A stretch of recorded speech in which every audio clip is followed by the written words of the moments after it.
उस रात आसमान में कुछ अजीब हो रहा था। तारे अपनी जगह से हिल रहे थे, जैसे कोई उन्हें धकेल रहा हो। हवा में एक अजीब खुशबू थी, न फूलों की न मिट्टी की, बस एक अनजानी पुरानी जादुई खुशबू जो सीधे दिल में उतर जाती थी। जंगल के किनारे बसे उस छोटे से गांव में सब लोग सो चुके थे। चिराग बुझ गए थे, दरवाजे बंद थे और रात अपने पूरे अंधेरे के साथ पसरी हुई थी। लेकिन जाहिर की आंखें खुली थी। वो अपनी टूटी फूटी छत के नीचे लेटा हुआ था और आसमान देख रहा था। वही आसमान जो छत की दरारों से थोड़ा थोड़ा दिखता था। जाहिर लकड़हारे रहीमदाद का सबसे छोटा बेटा था। उम्र यही कोई 22-23 साल। चेहरा सीधा सादा, आंखें गहरी, हाथ मेहनत से कठोर। बाप मर चुका था 2 साल पहले, एक पेड़ गिरने से। मां थी नहीं। बस 3 भाई थे और एक टूटा हुआ घर, एक कुल्हाड़ी और जंगल जो रोज रोटी देता था।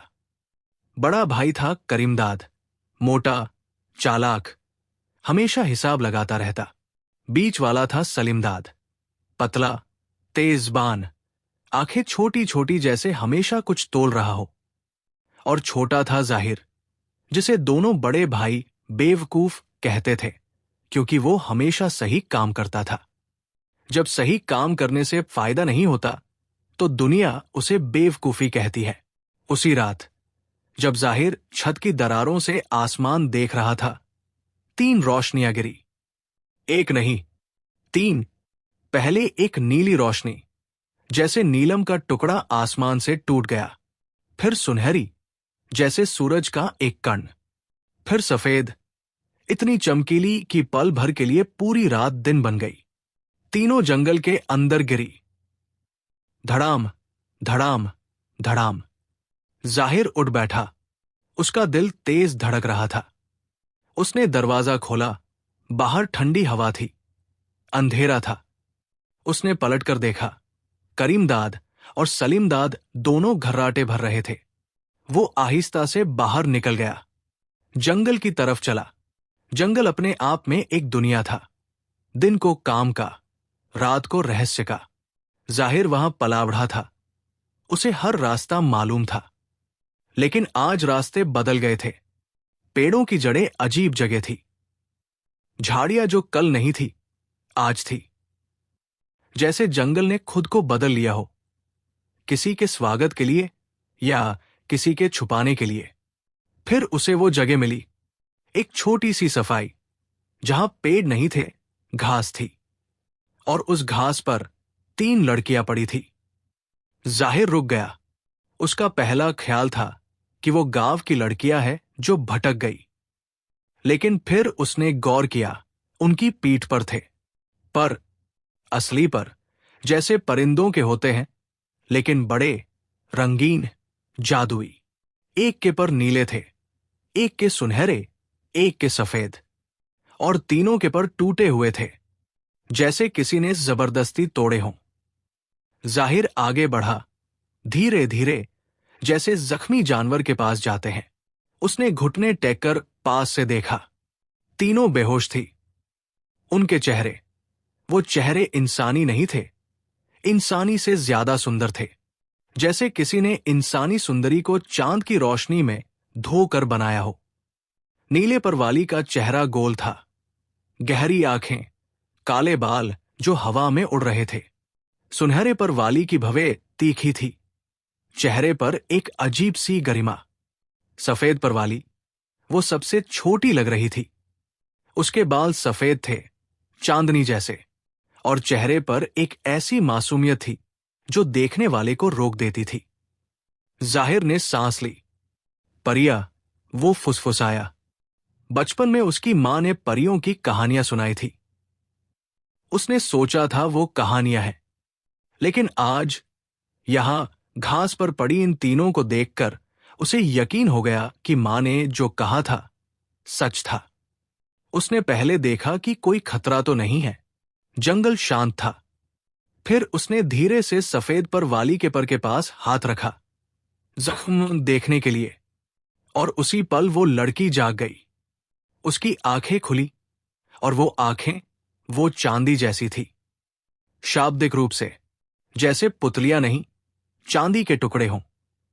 उसने जाहिर को देखा और एक पल के लिए दोनों जम गए। फिर वो लड़की चीखने वाली थी। रुको, जाहिर ने फुसफुसाया, मैं दुश्मन नहीं हूं। लड़की रुकी, उसकी सांसें तेज थी। वो उठने की कोशिश करने लगी, लेकिन पर हिलते ही उसके मुंह से दर्द की आवाज निकली। पर टूटे हैं तुम्हारे, जाहिर ने कहा, हिलो मत, और भी तोड़ लोगे। लड़की ने उसे घूरा। तुम कौन हो? जाहिर, लकड़हारे का बेटा, यही पास में रहता हूं। उसने इशारा किया। वो दोनों भी परियां हैं? लड़की ने दूसरी दो की तरफ देखा, अभी भी बेहोश। उसके चेहरे पर एक भारी दर्द आया। हां, मेरी बहनें हैं, रोशनप्री और जरप्री, उसने रुक कर कहा। और मैं चांदप्री। चांदप्री, जाहिर ने दोहराया। फिर सीधे बोला, तुम्हारे पर बहुत बुरी तरह टूटे हैं। किसने किया? चांदप्री की आंखों में कुछ आया, डर नहीं, एक गहरा गुस्सा। कालजाद ने। जाहिर ने वो नाम पहले नहीं सुना था, लेकिन उस नाम में ही कुछ था, एक भारीपन, एक काला एहसास। ठीक है, जाहिर ने कहा, पहले इन दोनों को होश में लाते हैं, फिर पर देखते हैं, फिर बाकी बातें। चांदप्री ने उसे एक पल देखा, जैसे तौल रही हो। तुम डरते नहीं? परियों से? जाहिर ने कंधे उचकाए। तुम घायल हो। डर किस बात का? रोशनप्री और जरप्री को होश आने में थोड़ा वक्त लगा। जाहिर जंगल से कुछ पत्ते और जड़ी बूटियां लाया, वही जो उसकी मां ने बताई थी जख्मों के लिए। उसने उन्हें पानी की तलाश में थोड़ा आगे जाकर एक झरना ढूंढा। जब वो वापस आया तो रोशनप्री और जरप्री दोनों जाग चुकी थी। चांदप्री उन्हें कुछ समझा रही थी। तीनों ने जाहिर को देखा। रोशनप्री, नीले पर वाली, की आंखें नीली थी जैसे गहरा समुद्र। उसने जाहिर को देखा और पूछा, यही है वो इंसान? हां, चांदप्री ने कहा। जरप्री, सुनहरे पर वाली, की आंखें सुनहरी थी। उसने जाहिर को ऊपर से नीचे देखा। इंसान हो? जी, जाहिर ने कहा। और तुम परिया हो? ये हम दोनों जानते हैं। अब पर देखें। जरप्री को हंसी आ गई, एक हल्की, सुरीली हंसी। जाहिर ने जड़ी बूटियां पीसी, पत्थर से। फिर उसने पूछा, मैं छू सकता हूं? पर तीनों एक दूसरे को देखने लगी। पर परियों का सबसे संवेदनशील हिस्सा होता है, यह जाहिर को नहीं पता था। लेकिन परियों को पता था कि उनके पर किसी अजनबी के हाथ नहीं लगते। चांदप्री ने कहा, लगा सकते हो। रोशनप्री ने आंखें चौड़ी की। चांदप्री, वो मदद कर रहा है, चांदप्री ने शांत आवाज में कहा, और हमारे पास कोई चारा नहीं। जाहिर ने ध्यान से तीनों के पर देखे। वो टूटे नहीं थे, बल्कि जड़ से जहां पर पीठ से निकलते थे, वहां एक काला निशान था, जैसे किसी ने जहर लगाया हो।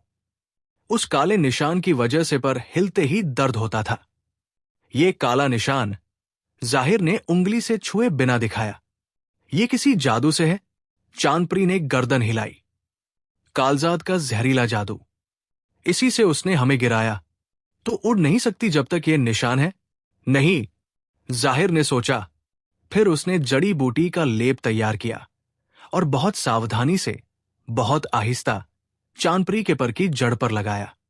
चांदप्री की सांस रुक गई, दर्द से नहीं, कुछ और से। ये ठंडा लग रहा है, उसने फुसफुसाया। लगेगा, जड़ी ठंडी है। जाहिर ने तीनों के पर लेप लगाया, एक एक को, ध्यान से, धीरे धीरे। जब वो उठा तो उसके हाथ कांप रहे थे, थकान से नहीं, एक अजीब सी हलचल से। आराम करो अभी, उसने कहा। लेप काम करेगा, लेकिन वक्त लगेगा। कितना वक्त? मुझे नहीं पता। तुमने बदले में कुछ मांगा नहीं, रोशनप्री ने कहा। उसकी आवाज में हैरानी थी। मांगूंगा क्या? तुम घायल थी। इंसान घायल परियों से बहुत कुछ मांगते हैं, जरप्री ने कहा। वरदान, ताकत, दौलत। जाहिर ने उन्हें देखा। मुझे सोना नहीं चाहिए, तुम ठीक हो जाओ, इतना काफी है। तीनों परियां चुप रहीं। चांदपरी की चांदी जैसी आंखें जाहिर पर टिकी थी, एक अजीब सी नजर से। जाहिर वापस घर आया तो सुबह होने वाली थी। करीमदाद और सलीमदाद अभी भी सो रहे थे। उसने अपना बिस्तर ठीक किया और लेट गया, लेकिन नींद नहीं आई। वो सोचता रहा, चांदपरी की आंखें, वो चांदी जैसी रोशनी। सुबह हुई, तीनों भाई जंगल काटने गए। रास्ते में करीमदाद ने कहा, कल रात कुछ देखा? आसमान में रोशनी थी। मैंने देखी, सलीमदाद ने कहा। गांव के बुढ़े कह रहे थे तारे टूटे हैं। तारे नहीं थे वो, जाहिर ने कहा। दोनों ने उसे देखा। तो क्या था? करीमदाद ने पूछा। जाहिर ने एक पल सोचा। वो चाहता था कुछ न बताए, लेकिन झूठ बोलना उसे नहीं आता था। परिया थी, जंगल में गिरी है, उनके पर टूटे हैं। दोनों भाई रुक गए। परिया? करीमदाद की आंखें चमकी। हां, तुमने देखा? हां। एक लंबी खामोशी। फिर करीमदाद ने सलीमदाद को देखा और दोनों के बीच एक बात बिना बोले हुई। जाहिर को उस नजर का मतलब पता था। उसका पेट डूबा। उस दिन जंगल में काम करते करते जाहिर दोपहर को परियों के पास गया। लेप लगाना था, दूसरी बार। परिया वही थी, उसी सफाई में। उन्होंने अपने लिए पत्तों से एक छोटा सा आसरा बना लिया था। चांदपरी ने उसे देखा और इस बार उसके चेहरे पर कुछ था। राहत। आ गए, उसने कहा। हां, लेप लगाना था। जाहिर ने आज नई जड़ी बूटियां लाई थी और एक पुराना कपड़ा जो उसने घर से चुपके से लिया था, पट्टी बांधने के लिए। ये काम करेगा? रोशनप्री ने पूछा। उसकी आवाज में अभी भी सतर्कता थी। पता नहीं, जाहिर ने ईमानदारी से कहा। मुझे परियों के पर का इलाज नहीं आता, लेकिन जो मुझे पता है वो कर रहा हूं। जरप्री ने उसे देखा। तुम बहुत अजीब हो, जाहिर। क्यों? इंसान हो, परियों के बीच बैठे हो, डर नहीं रहे। डरने की जरूरत नहीं दिखी। उसने लेप लगाना शुरू किया। तुम मुझे नुकसान पहुंचा सकती थी कल रात, नहीं पहुंचाया, तो मैं डरूंगा क्यों? चांदपरी ने उसकी बात सुनी, फिर कहा, कालजात के बारे में जानना चाहते हो? अगर बताना चाहती हो। चांदपरी ने सांस ली। कालजाद एक काला दैत्य है। वो परियों का दुश्मन है, हजारों साल से। हम परियां उजाले की ताकत रखती है। वो उस ताकत को कैद करना चाहता है। हर परी जिसे वो पकड़ता है, उसकी ताकत सोख लेता है। उसकी आवाज भारी हो गई। उसने हमें इसी दुनिया में गिराया ताकि हम उड़ न सकें, ताकि हम बेबस रहें। और फिर वो आएगा। कब? पता नहीं, लेकिन आएगा जरूर। वो कभी पीछा नहीं छोड़ता। जाहिर ने एक पल रुककर उसे देखा। तो जल्दी ठीक होना होगा। चांदपरी ने उसे देखा, उन चांदी जैसी आंखों से। तुम जानते हो ना कि कालजात से लड़ना आसान नहीं है। वो बहुत ताकतवर है, जानता हूं। फिर भी तुम यहां हो, मैं यहां हूं। देखते हैं। लेकिन शाम को जब जाहिर वापस घर आया तो उसने देखा कि करीमदाद और सलीमदाद जंगल की तरफ जा रहे हैं। उसका दिल डूबा। कहाँ जा रहे हो? उसने पूछा। बस जंगल में, करीमदाद ने कहा। उसके चेहरे पर एक ऐसी मुस्कान थी जो जाहिर को पसंद नहीं आई। कालजात का जिक्र मत किया था ना कभी? सलीमदाद ने अचानक पूछा। जाहिर चौंका। किसने बताया? गांव के बुजुर्गों ने। कहते हैं जंगल में परियां हो तो दैत्य भी आता है, और दैत्य के पास होती है असली दौलत। सलीमदाद की आंखें चमकी। जो उसे हरा दे। तुम पागल हो, जाहिर ने कहा। कालजात से लड़ने की बात मत करो। तुम डरते हो, करीमदाद ने कहा। मैं समझदार हूं। एक ही बात है, करीमदाद हंसा। जाओ घर में बैठो, जाहिर। बड़े भाइयों का काम मत करो। दोनों चले गए। जाहिर वही खड़ा रहा एक पल, फिर वो उनके पीछे चल दिया। करीमदाद और सलीमदाद परियों को ढूंढने निकले थे। जाहिर उनके पीछे था। दूरी पर, छुपते हुए। लेकिन जंगल बड़ा था और अंधेरा था। दोनों भाई उस सफाई तक नहीं पहुंचे। वो रास्ता जाहिर को पता था, उन्हें नहीं। वो भटकते रहे और आखिर में खींचते हुए वापस आ गए। जाहिर उनसे पहले घर पहुंच गया। रात को खाने पर करीमदाद ने कहा, जाहिर, कल हमें साथ ले चलो परियों के पास। क्यों? भाई हैं हम, एक साथ चलेंगे। परियां घायल हैं, उन्हें तमाशाएं नहीं चाहिए। तमाशाएं नहीं, सलीम दाद ने कहा, मदद के लिए। 3 परियां हैं, 3 भाई हैं, मेल बैठता है। जाहिर ने उन्हें देखा। वो सोना देंगी? करीमदाद ने सीधे पूछा। मैंने नहीं मांगा। तुम बेवकूफ हो, हम मांगेंगे। करीमदाद ने रोटी तोड़ी। और अगर वो नहीं देती तो हम उन्हें उस वक्त तक रोकेंगे जब तक दैत्य आता है। दैत्य से सौदा करेंगे। जाहिर का हाथ रुक गया। दैत्य से सौदा? उसकी आवाज में एक कठोरता आई। परियों को दैत्य के हाथ देने की बात कर रहे हो? बात नहीं, बिजनेस। सलीम दाद ने आंख मारी। जाहिर खड़ा हो गया। ये नहीं होगा। करीम दाद ने ऊपर देखा। क्या? ये नहीं होगा। हर शब्द पर जोर। परियां मेरी जिम्मेदारी है। मैंने उन्हें वादा किया है। किसने वादा करने को कहा था? करीमदाद ने थाली धकेली। हमेशा की तरह बिना सोचे कर बैठे। बेवकूफ। हां, जाहिर ने कहा, मैं बेवकूफ हूं, लेकिन ये बेवकूफी नहीं छोड़ूंगा। उस रात जाहिर जंगल गया, अकेला, परियों के पास। कुछ हुआ? चांदप्री ने उसका चेहरा देखकर पूछा।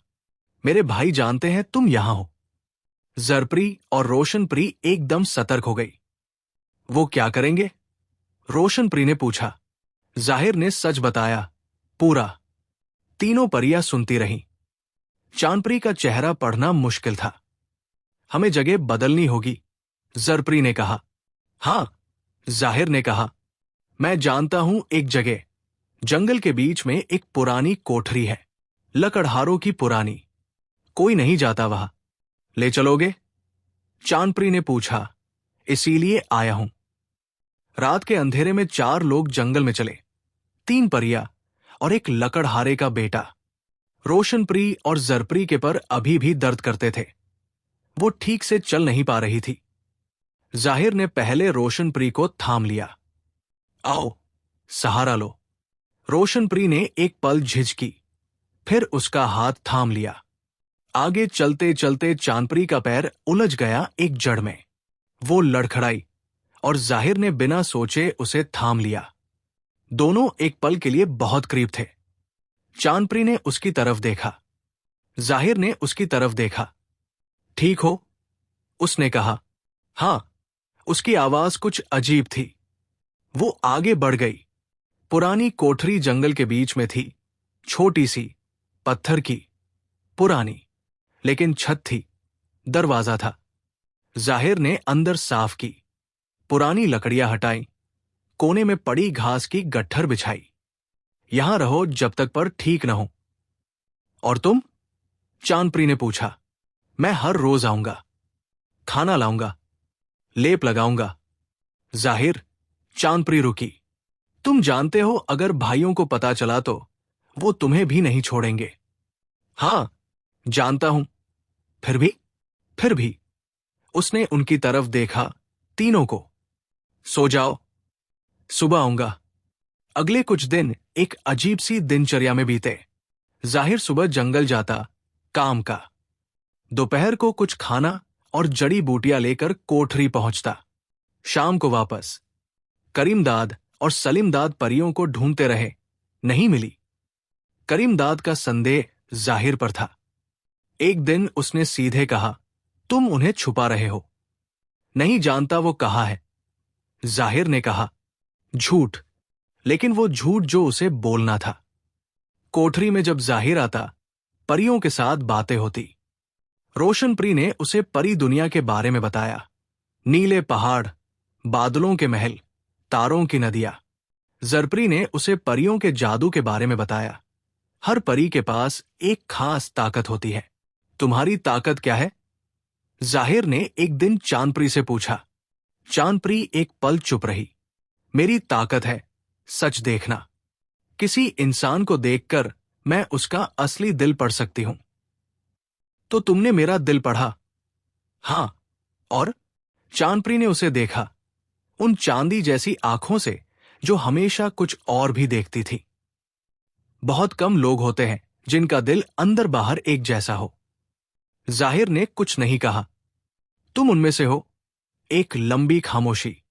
जाहिर, उसकी आवाज में कुछ था, कुछ जो पहले नहीं था। हां, जब हम वापस जाएंगे तुम्हारे लिए कुछ मांगोगे? वरदान? नहीं। क्यों नहीं? क्योंकि जो मैं मांगना चाहूंगा वो वरदान में नहीं आता। चांदपरी ने पूछा नहीं। क्या? लेकिन उसके चेहरे पर एक रंग आया, चांद की रोशनी जैसा। 5वें दिन मुसीबत आई। करीमदाद और सलीमदाद ने गांव के एक बुजुर्ग से बात की जो जंगल की पुरानी कोठरियां जानता था। बुजुर्ग ने एक कोठरी का जिक्र किया, वो जो लकड़हारों की है, जंगल के बीच में। बस उस शाम जब जाहिर कोठरी पहुंचा, करीमदाद और सलीमदाद पहले से वहां थे। जाहिर रुक गया। दरवाजे के बाहर दोनों भाई खड़े थे। अंदर से परियों की आवाजें आ रही थी, शांत लेकिन कठोर। तुमने बहुत अच्छी जगह चुनी, करीमदाद ने जाहिर को देखकर कहा। निकलो यहां से, भाई हैं हम। भाई हो तो भाई की तरह पेश आओ। सलीमदाद ने हंसी में कहा, जाहिर सुनो, हम बुरे नहीं हैं। बस ये परियां हमें एक वरदान दे दे, एक एक। 3 परियां, 3 भाई। जाहिर ने करीमदाद को देखा। और अगर वो न दे? करीमदाद की आंखों में एक ठंडक आई। तो हम उन्हें उस दैत्य को दे देंगे। उसने पहले ही हमसे संपर्क किया है। क्या? जाहिर का खून ठंडा हो गया। हां, जब हम उसे ढूंढने गए वो मिला। उसने कहा, परियां हमारे हाथ लग जाएं तो हमें बड़ा इनाम मिलेगा। सलीमदाद ने कंधे उचकाए। बुरा सौदा नहीं है। जाहिर के अंदर कुछ टूटा। ये उसके भाई थे, एक मां के नहीं, एक बाप के थे। और वो ये कर रहे थे। तुम? उसकी आवाज कांपी। तुम्हें पता है दैत्य क्या करेगा उनके साथ? हमें पता है। करीमदाद ने आंखें मिलाई। और हमें परवाह नहीं। एक पल फिर जाहिर ने कहा, बहुत शांत आवाज में, घर जाओ। नहीं, घर जाओ, वरना तुम क्या करोगे? सलीमदाद ने हंसकर कहा, मारोगे अपने भाइयों को। जाहिर ने उन्हें देखा। एक लंबी खामोशी। नहीं, उसने कहा, लेकिन उन्हें तुम नहीं दे सकते। ये मैं होने नहीं दूंगा। कैसे रोकोगे? जाहिर ने कोई जवाब नहीं दिया। उसने दरवाजा खोला और अंदर गया। परिया उसे देखकर समझ गई कि मामला बिगड़ा है। उन्होंने दैत्य से सौदा किया है। जाहिर ने कहा। रोशनप्री की आंखें चमकी गुस्से से। जरप्री का चेहरा सफेद पड़ गया। चांदप्री खड़ी हो गई। पर कब तक ठीक होंगे? मुझे नहीं पता। 2-3 दिन और लगे शायद। 2-3 दिन नहीं है हमारे पास, रोशनप्री ने कहा। कालजाद आने वाला है। मुझे एहसास हो रहा है। तुम्हें कैसे पता? मेरी ताकत है नीली रोशनी। वो ताकत कांप रही है। जब कालजाद करीब होता है ऐसा होता है। जाहिर ने एक पल आंखें बंद की। फिर उसने कहा, ठीक है, तो हम तैयार हैं। तुम? जरप्री ने कहा। जाहिर, तुम इंसान हो। कालजाद से लड़ना, मुझे पता है, वो तुम्हें मार देगा। शायद। उसने कंधे उचकाए। लेकिन मैं कहीं नहीं जा रहा। चांदप्री ने उसे देखा। जाहिर, उसकी आवाज में एक दर्द था। तुम्हें नहीं मरना है, तुम्हें भी नहीं। उसने सीधे उसकी आंखों में देखा। तो हम दोनों कोशिश करते हैं। उस रात कालजाद आया। पहला एहसास था हवा में, जैसे हवा काली हो गई हो। फिर पेड़ों में एक हलचल, जैसे वो डर रहे हों। फिर एक आवाज, गहरी, गूंजती, जैसे पत्थर टकरा रहे हों। बाहर करीमदाद और सलीमदाद दरवाजे के पास खड़े थे और दूर से एक आकृति आई। काली, लेकिन आग जैसी काली, जैसे अंधेरे को आग में जला दिया हो। ऊंचा, इतना ऊंचा कि पेड़ों से ऊपर। आंखें, दो लाल अंगारे। कालजाद। करीमदाद पहला डगमगाया। उसने उस आकृति को देखा और उसके पैर कांपे। वो तो, उसने कहा। कालजाद रुका। उसने उन दोनों को देखा और एक गहरी, घुरघुराती हंसी निकली। इंसान, तुमने खबर दी मुझे। उसकी आवाज जमीन हिला रही थी। अच्छा किया। अब हटो। हमारा हमारा इनाम, सलीम दाद ने हकलाते हुए कहा। इनाम? कालजाद ने उन्हें देखा। इंसानों का इनाम यही है कि मैं उन्हें खाऊं नहीं। उसने एक कदम बढ़ाया। हटो। दोनों भाई, करीमदाद और सलीम दाद, भाग गए। एक पल में, बिना पलटे, अंधेरे में खो गए। कोठरी का दरवाजा कांप रहा था। अंदर जाहिर खड़ा था। दरवाजे के ठीक सामने, पीछे 3 परियां। जाहिर, चांदप्री ने कहा। उसकी आवाज कांप रही थी। डर से नहीं, किसी और चीज से। हां, वो बहुत ताकतवर है। हां, तुम्हारे पास कोई जादू नहीं। हां, तो मेरे पास कुल्हाड़ी है। उसने वो उठाई, वही पुरानी कुल्हाड़ी जो उसके बाप की थी। और हिम्मत है, देखते हैं कितना काम आती है। दरवाजा टूट गया। कालजाद की आकृति सामने थी। भीमकाय, काली, आग जैसी। उसने जाहिर को देखा और एक पल रुका। एक इंसान, एक छोटा सा इंसान, कुल्हाड़ी लिए खड़ा था। हटो, कालजाद ने कहा। नहीं, मैं इंसानों से नहीं लड़ता। हटो। मैं हट नहीं रहा। कालजाद ने उसे देखा। एक पल, फिर उसने एक काला धुआं छोड़ा और वो धुआं जाहिर की तरफ आया। जाहिर एक तरफ कूदा, लेकिन धुआं उसके हाथ पर लगा। जलन हुई, असली जलन, जैसे आग लगी हो। उसने दांत भींचे, गिरा नहीं। जाहिर, चांदप्री की आवाज। ठीक हूं। कालजाद ने फिर हाथ उठाया। जाहिर ने कुल्हाड़ी दे मारी, सीधे उसके पांव की तरफ। कालजाद ने एक कदम पीछे लिया, हैरान। एक इंसान ने उस पर हाथ उठाया था। हजारों सालों में किसी इंसान ने उस पर हाथ नहीं उठाया था। तुम पागल हो। उसकी आवाज में एक नया रंग था, गुस्सा। हां, मैं तुम्हें मिटा दूंगा। देखते हैं। कालजाद ने अपनी पूरी ताकत लगाई। काले धुएं की एक लहर। जाहिर उसमें उड़ गया और दीवार से टकराया। धड़ाम। वो जमीन पर गिरा। दर्द था हर हड्डी में। उसने उठने की कोशिश की, नहीं उठ सका। जाहिर, चांदप्री दौड़ी। रुको, उसने कहा। मैं ठीक हूं। वो नहीं था। बस थोड़ा। कालजाद परियों की तरफ बढ़ा और उस पल जाहिर ने देखा। तीनों परियों के चेहरे बदल गए।